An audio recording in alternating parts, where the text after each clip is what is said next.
In this video I will take you back to 2019, where I found myself with a bit of free time over the Christmas break, which meant that I had the ability to properly practice and prepare for a race for once, which is something I never ever usually have due to my usual family and work commitments. So I tested myself here to see what I am really capable of, if time wasn't an issue, and these are the results.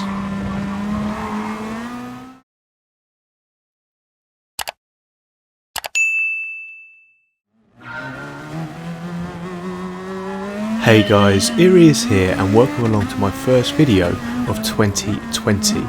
If this is your first time here and you like watching all sorts of sim racing related stuff, then subscribe now and click the bell icon as well so you get notified of every video I upload and you don't miss a thing. So after the amazing stream we had last time out where we broke 20,000 subscribers, which I want to thank you all for again, the support you give me is absolutely incredible, I went back to see if I got any quicker. I loaded up the ghost of the 10th quickest car in the region, so the bottom of the leaderboard, and got to work. Now I like to put the ghost on there to get a physical visual of how far I am away from the top 10 in the region.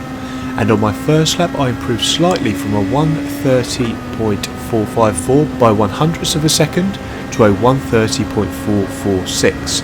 But then on my second lap I managed to hook it up completely and put it all together, the result being an improvement of nearly half a second, coming across the line with a 1:29.991, which at that point put me 7/10ths of a second off the top 10, which I was incredibly happy with, as I consider Fuji one of my bogey tracks, and I took that time into the first race here.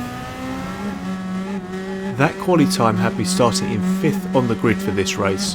We were car number 7, so anything above that would mean positive movement driver racing wise.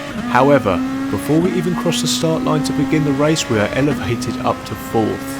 I mentioned earlier that this was my first race, meaning there are multiple races, which is most unusual for me. As I mentioned in the intro, this is because I wasn't doing anything on the morning of the last day of the year, so I thought I'd just go for it. What better way to cap off an amazing 2019 for the channel if I can get to A+. My driver rating at this point was sitting at 47,632, so that meant I was less than 2.5k away from A+. I had an hour and 40-ish free before we were due to go out that evening and celebrate New Year's, so that gave me time for 3 of these races, all of which I'm going to share with you in this one. I was feeling good, I was feeling quick too, so I thought I'd throw caution to the wind and just absolutely go for it to see what we could do here. Coming into the braking zone here on lap number 2, this happens. Now this was probably one of my best overtakes of my GT Sport career. I really liked that one. Round the outside there at turn number 10, which is called Dunlop here at Fuji, I hung it round the outside, knowing the outside was then going to turn to the inside for the tight turn 11. Even better, there was no contact at all. We both gave each other room, clean driving from both of us there, and we are now up into the podium positions. Now the two were absolutely rapid in this one, so my aim here was to try and hang on to the back of second place for as long as possible before we needed to come into the pits. Which brings me nicely onto the race introduction here. So we're at Fuji, obviously, as you can see here, and we have 13 laps, which makes it about a 20-minute race. Now there is no fuel consideration here, we're going to have more than enough, but we will need to pit here as we have a stipulation to use the hard compound tyre. So for these races I would start on the mediums and then move on to the hards on either the end of lap 5 or lap 6. Now that would depend on how much they had worn. I was relaxed about it though, as the hards would easily last to the end, so if I had been battling I would come in earlier, but if not I'd just come in later.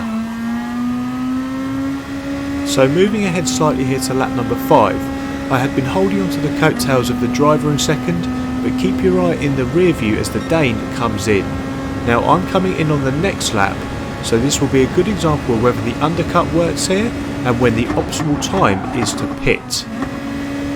So as I mentioned, at the end of the lap here I come in. I put on some new boots, no need for fuel as we mentioned earlier, and we are going to come out in 5th, having just lost out to the Dane who came in 1 lap earlier.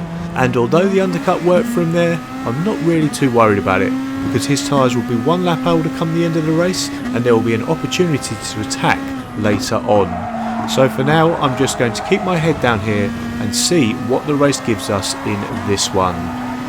I'm going to get elevated up to 4th again once the Frenchman ahead comes in for his pit stop.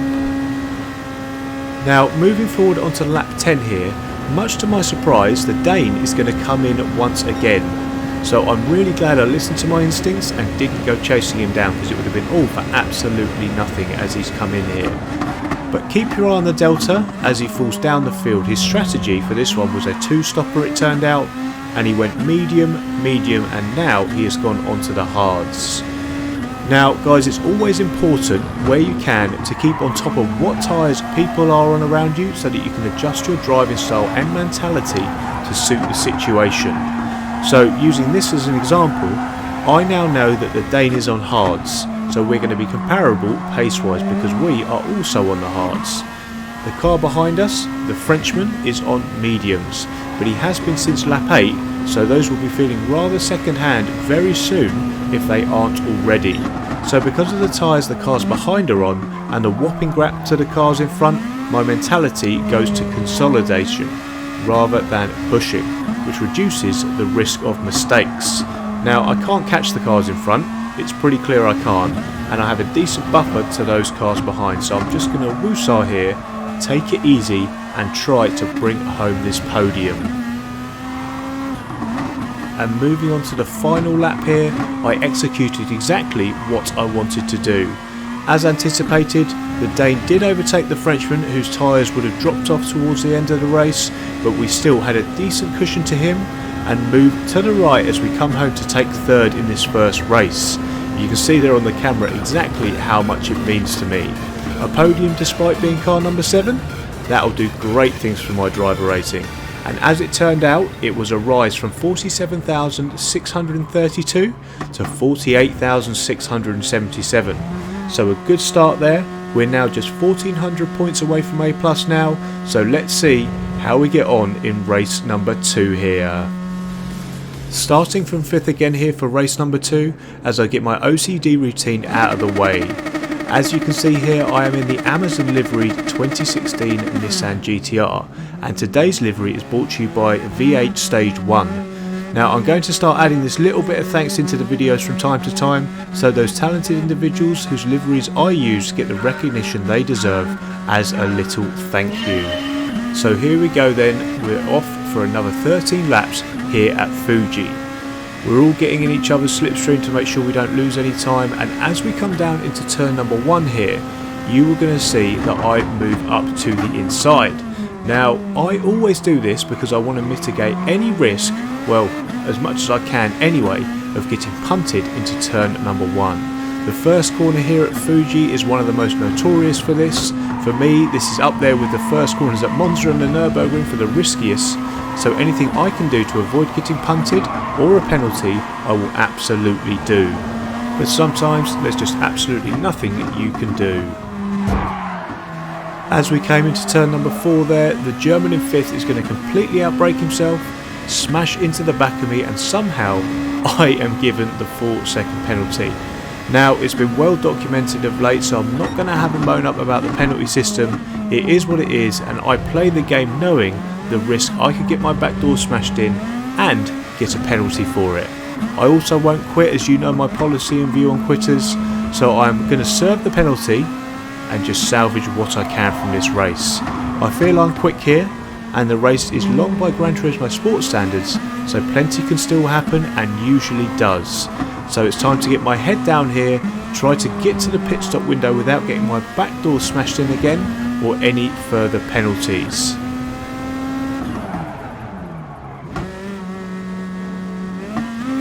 Now I intentionally didn't say anything during serving that penalty so everybody else could feel just how painful that was. Now, as I mentioned about salvaging, I'm not going to be able to salvage much here if I fall behind these two. So coming into the braking zone here, I'm going to slam on the anchors as late as possible, get the thing turned in, contact free may I add, and I managed to hold on to 8th place. And also as a Brucey bonus, I managed to pick up 7th as something went wrong with one of the cars up ahead as well.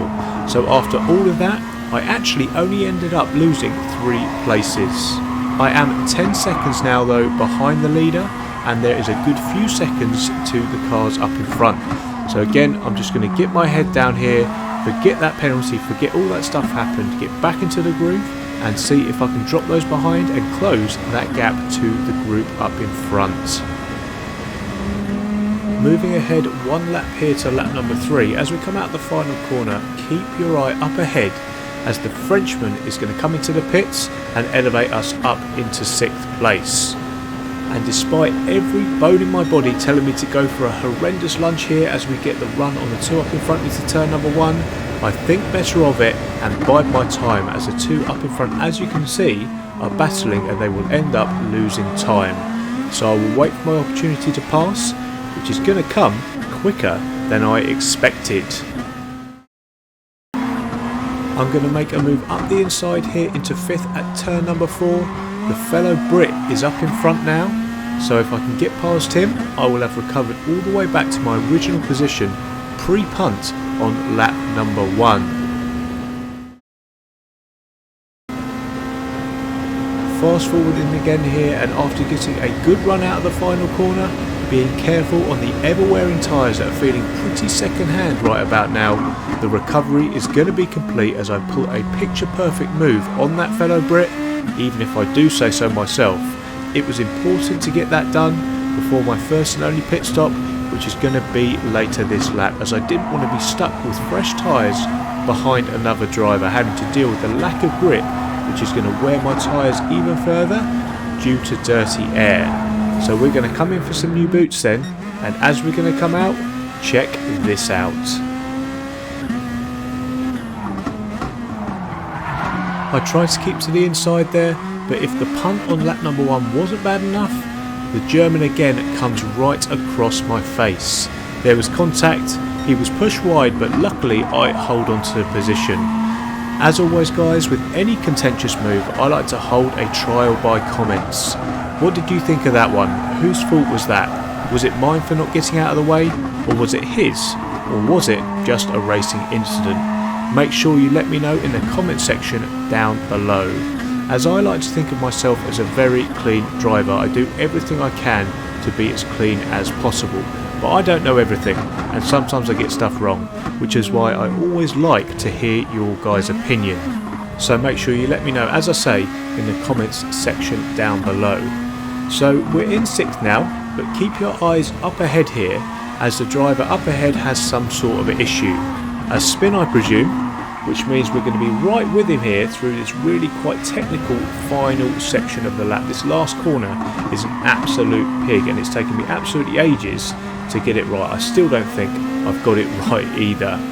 But either way, we're in the tow here down this long straight as we end lap number 6 here and start lap number 7. So I've pulled alongside here, and in an identical move to the one a couple of laps earlier, I'm going to come into the braking zone, slam on the anchors, get it stopped, try and concentrate on a decent exit, which I am going to get here, and I'm now up to 5th. We've got a good few laps left here. The car up in front in 4th is about 5.5 seconds up the road, so we're going to see if we can get our head down here and try and do anything about getting after this 4th place here. Now, although we have been catching, we're on lap number 9 now, so we've moved a couple of laps forward here. We weren't actually going to have to make a move on him at all, as he, as you can see here, is going to peel off into the pits, elevating us into 4th place. Now looking up ahead guys, you can see that there's a 14-second gap between ourselves and the top 3, so even if they were to come in, there would still be absolutely no chance of getting that podium. So all we can do here is try and consolidate this position, try and keep 5th place, that fellow Brit behind us who will be on fresh tyres here. We've got about 3 laps to do so though, so it shouldn't be too much of a problem here. Let's keep our head down, keep cool, and try and consolidate this 4th place and get another decent result here. Now unfortunately, due to the fresher tyres and the fact that ours were going off, we were pretty much a sitting duck to the fellow Brit in the final stages here. So I actually ended up going down to 5th place, but again though, I'll absolutely take it. 5th place is not a problem at all, and it's a prime example, guys, of why I don't quit races. You just never know what is going to happen. And as a result here, by taking that 5th place, we again rise. We are now up to 49,230 driver rating points, which is great considering the punt at the very start of this one, and the fact the winner of this race was the guy who actually set the fastest time in the entire region. So I'll take what I can here, and we'll move on to the 3rd and final race of this video. Right then, here we go, the last chance for us to make it, race number 3. Thankfully the quickest guy in the region has departed and isn't in this one, and we are starting in 4th. As I just mentioned, we only had 800 points to gain to make it back to A+, so barring an absolute disaster we should be good here, but anything can happen as we know, so we shall see. Entering the first corner here, I take my usual risk minimising line, but as a result I'm actually going to have someone go round the outside of us. Fair play to that man though, that was a great move. But this race, as we know, is a long one, and look up ahead here. So I'm in no rush to get any of our places back, which I'm glad I didn't, as both of them up in front are going to go out wide and get onto the slippery green stuff. I'm not sure what it is, to be honest, which sent the Brit out way wide and gave me a run here down the outside in the next corner, which I am fine with, as it's going to become the inside at the end of this straight here. And as we get down to the big braking zone at the bottom of the straight here, keep your eye on the rear view as 5th comes flying up the inside. And that, ladies and gentlemen, is why I have, and you should also have, your radars on. In this view, I have no rear view mirror, so without the radar I would have had no clue that that guy was incoming and would have turned in, causing contact, which could have got me a penalty, or even worse, spun me around and out of the race. But it didn't though, so we are all good, and it's time to get my head down here and try and stay out of trouble and have myself a clean run as we start lap number 2 here, all the way to the first pit stop. Now we're going to rejoin the action here on lap number 6, where I've been basically running by myself, so there hasn't really been much to report, to be quite honest. But there's no complaints from me here though. Considering the points haul we got from the other races, a podium should be more than enough to get us what we need to get back to A+. As we come out of the pits, we managed to just about hold on to 5th, which is critical, and we are going to try and get after the cars up in front. Using our new tyres to our advantage, we catch up to the Spaniard on the very next lap, who frustratingly is going to do absolutely everything he can to hold onto his position. Now for me, that just shows a complete lack of awareness, because by fighting to hold on to the position we are both just losing time. And the reason I'm upset by this, I'll just give you a little spoiler here, this was his in-lap. In my view, had he just let me through on the straight, he would have lost just a couple of tenths at most, but you can see here how much time we have lost to the car up in front, which he in turn is going to feel himself when he comes out of the pits. It absolutely amazes me sometimes. I really don't understand some people's mentality. And much to my dismay, the exact same thing is going to happen on the very next lap. Look at the Brit here trying to hold onto the place with all his might, then just later on just peel off and go in at the end of that lap. Completely pointless. But thankfully that is going to be the last we see of those two, and we find ourselves once again alone out on track, which again gives us a bit of time to mention something which I think is important to share and refresh everybody on. As it is the start of a new decade, I wanted to be clear on why getting to and staying at A+ is so important to me. As other guys you probably will be watching on YouTube will all be at A+ and seem to get there quite easily, so probably doesn't mean as much to most, to be honest, but getting to A+ means everything for me. And the reason for this is that YouTube isn't, and will most likely never be, my full-time job. That isn't my aspiration. I might consider it though when the channel has a subscriber count of 6 figures, but I doubt that'll ever happen, so the chances of becoming a full-time YouTuber are very, very unlikely. As many of you know, I have a number of things that I feel are important in my life. My top 3 priorities are my soon to be growing family, my career and my friends. Now if I were to quit my job for YouTube, with the current amount of money I make, my family's quality of life would be significantly worse off. And to be quite honest, I'm just not going to allow that to happen, and it's not even a consideration at the moment. And that's not bragging about my salary, although I am very happy with where I am career wise and I've worked very, very hard to get to where I am. But I don't think people quite get how little YouTube makes creators, especially ones who are just starting out like me. When I say it's less than minimum wage, trust me, I'm not exaggerating. So if you're going to think about becoming a YouTuber to try and make a quick buck, you are in the wrong game, my friend, so let me save you some time there. As a result, this means my job, which I have a contracted 42.5-hour working week for, is going nowhere. Now I say contracted because as you achieve more senior posts throughout your career, those hours just go up and up. And the hours that I'm not at work, I need to, and quite frankly want to, spend time with my wife and my friends.